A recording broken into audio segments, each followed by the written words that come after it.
Bom dia, crianças, tudo bem? Vamos à nossa aula de história, né? Hoje, dia 22 de setembro, né? Vamos estudar um pouquinho. A tia Débora pediu para vocês pegarem um livro da página 50, tá? O livro de história, abrir na página 50 e acompanhar a leitura que a tia Débora vai fazer. Do lado de lá do Atlântico, né? O continente africano é muito grande. Ele é ocupado por diferentes povos com hábitos, costumes e idiomas distintos, além de uma cultura muito rica e diversificada. O tráfico de escravizados da África para o continente americano teve início há cerca de 500 anos. Africanos de lugares que atualmente correspondem a Cabo Verde, Angola, Sudão e Moçambique, por exemplo, foram capturados, atravessaram o Oceano Atlântico e chegaram ao Brasil na condição de escravizados. Os africanos trouxeram idiomas, rituais religiosos, culinária, músicas, danças e outros elementos que, com o passar do tempo, enriqueceram a cultura brasileira. Entre os séculos XVI e XIX, o número de africanos trazidos à força para o Brasil chegou a 4 milhões.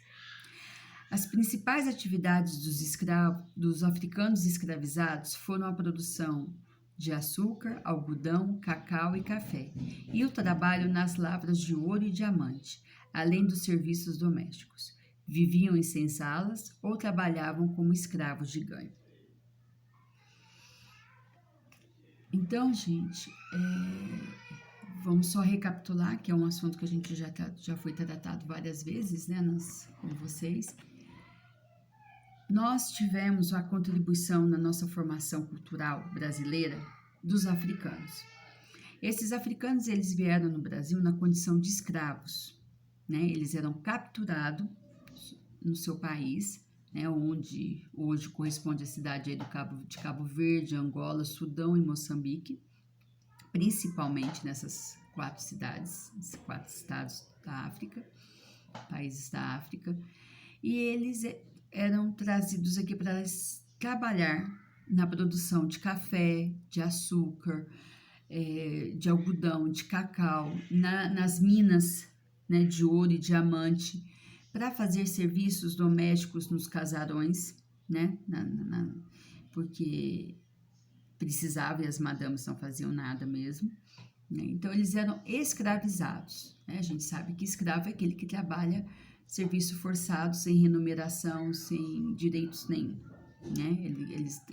Eles eram vistos como pessoas que estavam ali para servir o homem branco. Só que essas pessoas, esses africanos, eles trouxeram uma história. Eles não atravessaram o Oceano Atlântico e deixaram a sua história, a sua cultura para lá, não. Lá na África, não. Eles trouxeram com eles os seus rituais religiosos, a sua cultura, a sua culinária, a sua música, a sua dança.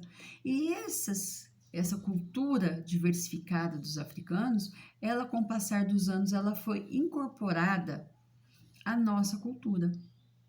Muitas coisas que a gente faz hoje veio lá da África e a gente muitas vezes não sabe.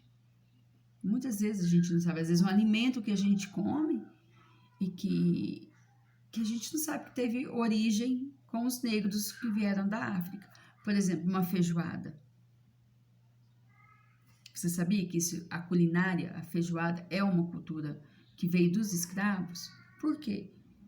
Porque os brancos, eles não comiam orelha, não comiam rabo, não comiam essa parte do porco. Eles jogavam fora. Para isso, os negros pegavam e cozinhavam elas com feijão preto, que também quase não era muito utilizado pelos brancos, e cozinhavam aquilo ali para se alimentarem, né? Porque eles tinham uma alimentação muito precária, eles viviam em senzalas, né? Então eles tinham muito sofrimento. Então, o que eles podiam aproveitar para se alimentar melhor, eles faziam. Página 52. Do lado de cá do Atlântico. Os africanos eram trazidos ao Brasil em navios negreiros. Mulheres e crianças eram transportadas em compartimentos diferentes daqueles em que ficavam os homens. Essas viagens tinham péssimas condições. Os africanos ficavam acorrentados e amontoados no porão desses navios.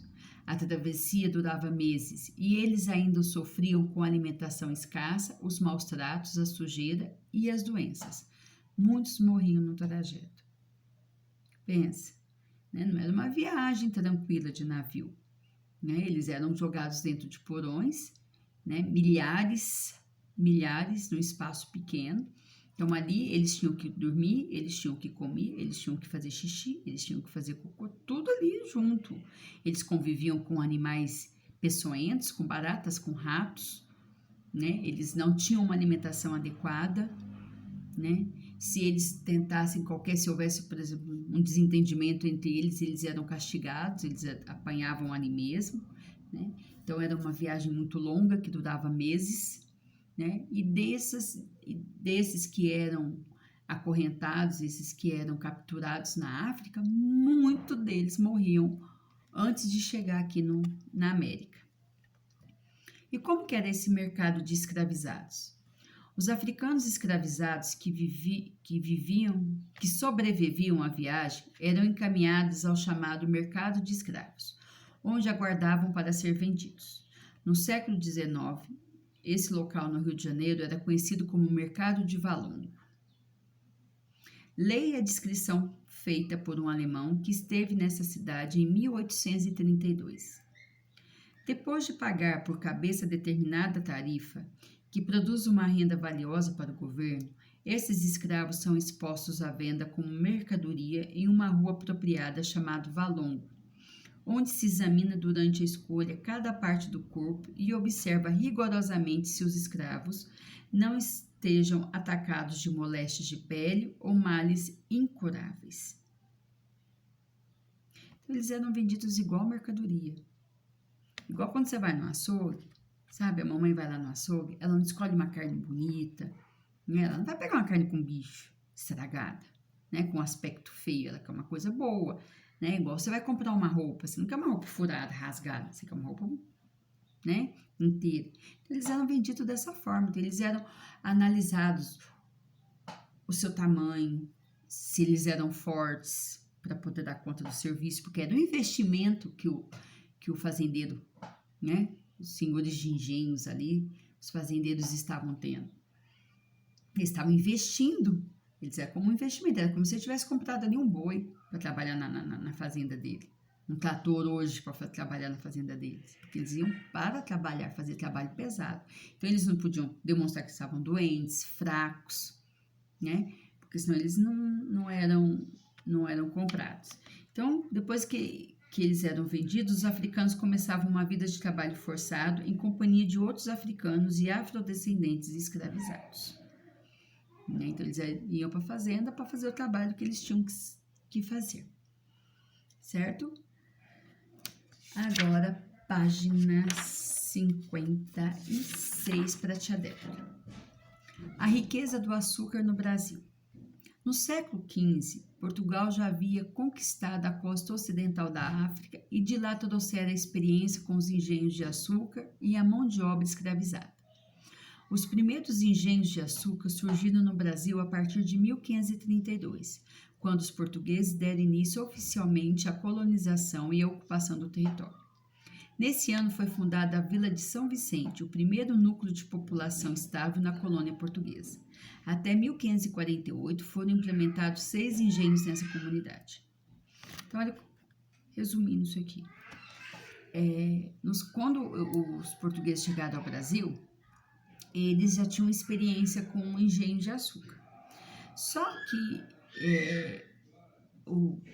os portugueses, eles não chegaram aqui e já foram povoando o Brasil. Eles demoraram 32 anos para começar a fazer isso.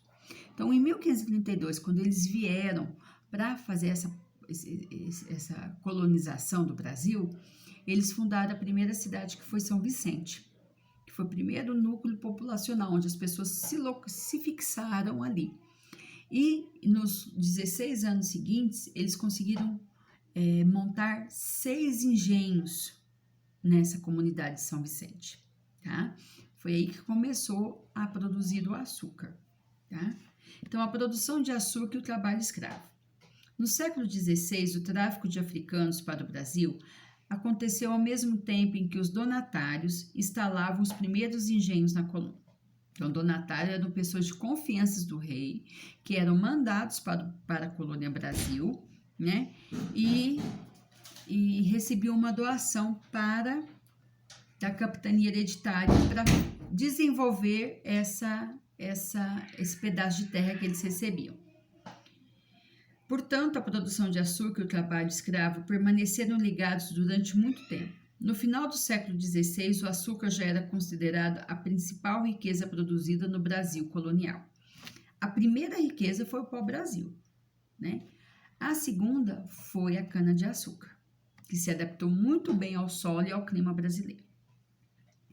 Os escravizados não eram tratados todos da mesma forma e podiam realizar tarefas distintas. Os recém-chegados da África eram chamados de boçais, enquanto os ladinos eram aqueles que já entendiam e falavam a língua portuguesa. Os escravos nascidos no Brasil desempenhavam as funções consideradas melhores, como as tarefas domésticas e as de supervisão. Até entre os escravos existia uma hierarquia. Então, aquele escravo, aquele africano que acabou de chegar lá do seu país, lá da África, eles eram boçais, eles não conheciam, não entendiam a nossa língua, né? Então, eles ficavam com os serviços mais duros possíveis, mais difíceis possíveis. Depois, tinha os ladinos, que já falavam a língua portuguesa, né? E, então, eles ficavam com um trabalho menos pesado. E tinha os que nasceram aqui, descendentes, os afrodescendentes dos africanos, né? Os negros nascidos já no Brasil, eles ficavam com os melhores serviços, né? As mulheres eram mandadas para fazerem serviços domésticos e os homens para supervisionar os outros escravos. Leia a seguir um trecho dos historiadores Marie Del Priore e Renato Pinto Valêncio sobre como alguns escravizados conseguiram comprar sua liberdade, na página 57, tá? Aos africanos dava-se o trabalho mais árduo. Em contrapartida, muitos recebiam um usufruto das parcelas de terra onde podiam cultivar. Nos finais de semana e feriados, produtos agrícolas mais tarde revendidos. Tal comércio, ainda que pequeno fosse, permitiu a alguns comprar a própria liberdade. Então, alguns senhores de engenho, alguns fazendeiros, eles recebiam um pedaço de terra de usufruto, eles tinham direito de plantar nos finais de semana e nos feriados o que eles queriam. E com essa produção, né, eu vou plantar alface, vamos dizer assim.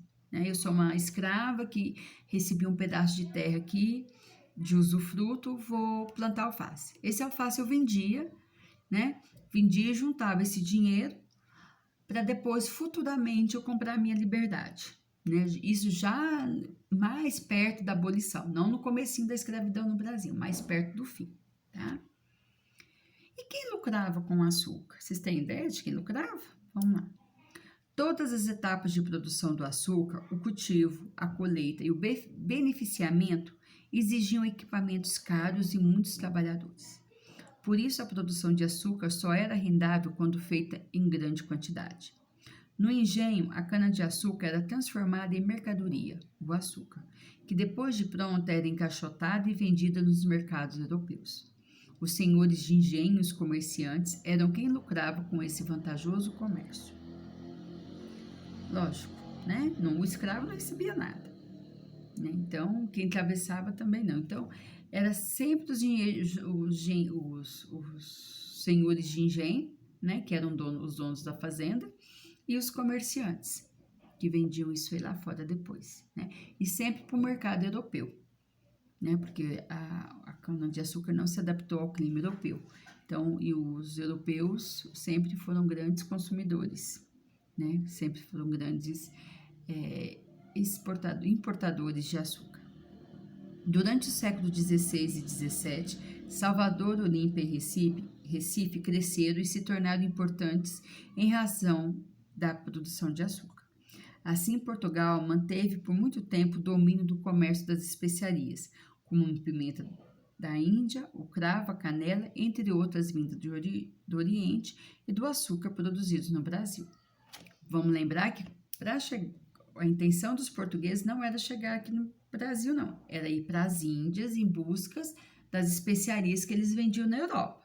Então, nesse período que os portugueses produziram cana-de-açúcar, produziram açúcar aqui no Brasil, eles ainda continuavam com as especiarias, sendo grandes vendedores de especiarias, da pimenta da Índia, da canela, do cravo, né, que eles traziam do Oriente, tá bom? Agora a tia Débora quer que vocês façam as atividades do livro aqui, ó. A página 51, tá? Só tem 2 perguntinhas. A página 53, o que não der para responder no livro, você vai responder no caderno. A página 55, só a questão 1 e 2, tá? Só a questão 1 e 2. E a página 58 e 59, ok? Beijo, até a próxima aula.